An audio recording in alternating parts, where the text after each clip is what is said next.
Pernah nggak sih dengar sesuatu yang kayaknya kok aneh, tapi ternyata benar? Nah, kali ini kita mau bedah salah satu kalimat paling paradoks, paling bikin mikir di Alkitab. Oke, siap? Kita langsung masuk aja ya.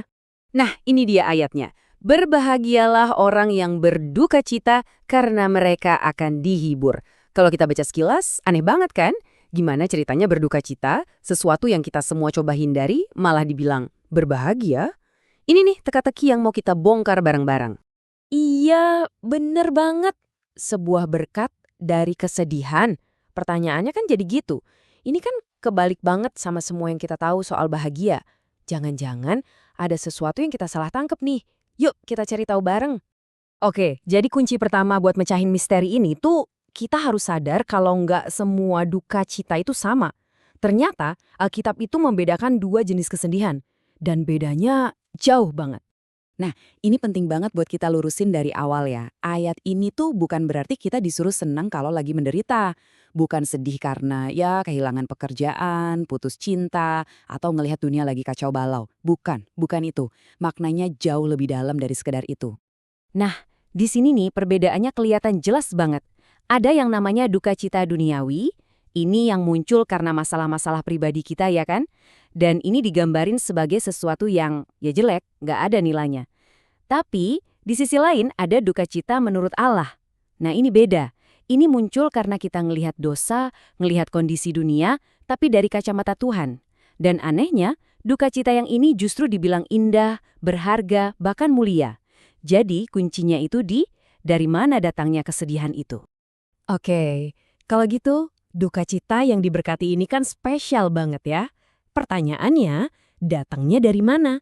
Gimana caranya seseorang bisa sampai ngerasain kesedihan yang katanya indah ini?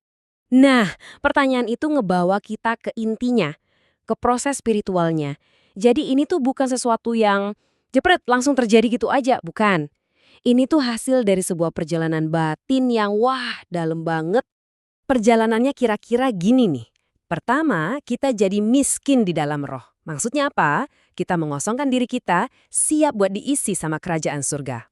Dari situ, kita jadi makin dekat sama Tuhan, masuk ke persekutuan yang intim. Nah, di sanalah kita kayak disinari sama terangnya. Dan baru setelah kita kena terang itu, kita mulai ngeliat kebenaran. Dan kebenaran inilah yang akhirnya bikin kita berduka cita dan bertobat dengan sungguh-sungguh. Terus, emangnya apa sih yang kita lihat pas kena terang Tuhan itu? Pertama-tama, kita ngelihat ke dalam, ke diri kita sendiri.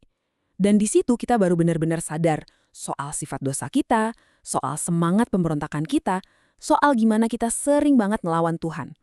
Kesadaran yang jelek banget ini, nah inilah yang ngebawa kita ke pertobatan yang tulus. Tapi ternyata nggak berhenti di situ. Setelah kita ngaca, ngelihat ke dalam, Tuhan itu ngajak kita buat ngelihat keluar. Dan kita mulai ngelihat kondisi dunia ini persis kayak Tuhan ngelihatnya.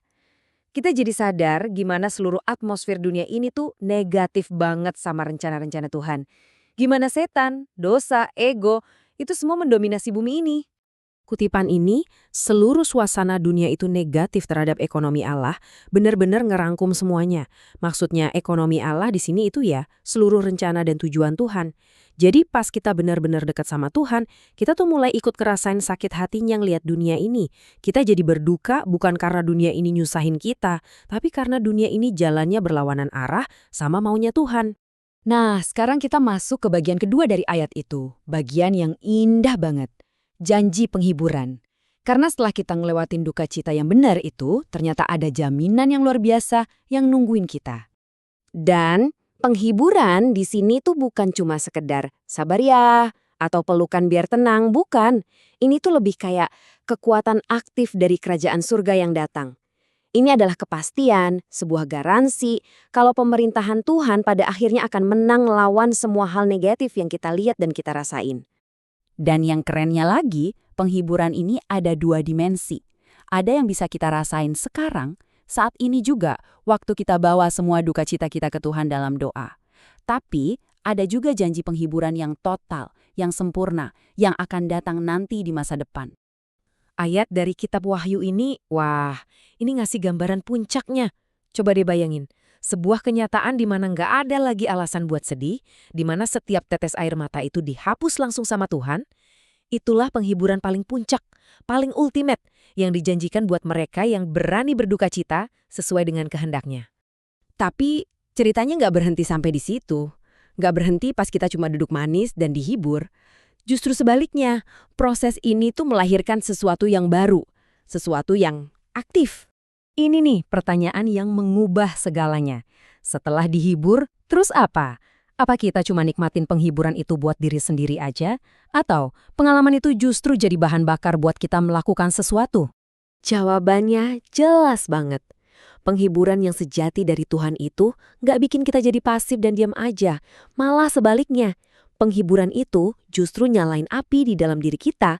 Api yang jadi sebuah beban suci untuk dunia yang sama-sama kita tangisi. Dan misinya ini praktis banget loh. Pertama, kita jadi terdorong buat berdoa. Buat jadi pendoa syafaat bagi dunia dan orang lain. Terus, kita juga jadi pengen memberitakan Injil buat mereka yang belum kenal. Dan yang terakhir, kita dipanggil untuk menggembalakan buat peduli sama sesama orang percaya yang mungkin lagi kesasar atau terlantar. Pada akhirnya, duka cita kita itu diubah jadi tindakan kasih yang nyata. Jadi gimana kalau kita tutup dengan pemikiran ini? Gimana kalau selama ini cara kita mandang duka cita itu salah? Gimana kalau duka cita yang sejati, yang sesuai kehendak Tuhan, itu ternyata bukan titik akhir, tapi justru sebuah gerbang awal. Sebuah pintu yang ngebawa kita ke penghiburan sejati dan jadi titik start dari sebuah misi yang ngasih makna paling dalam buat hidup kita.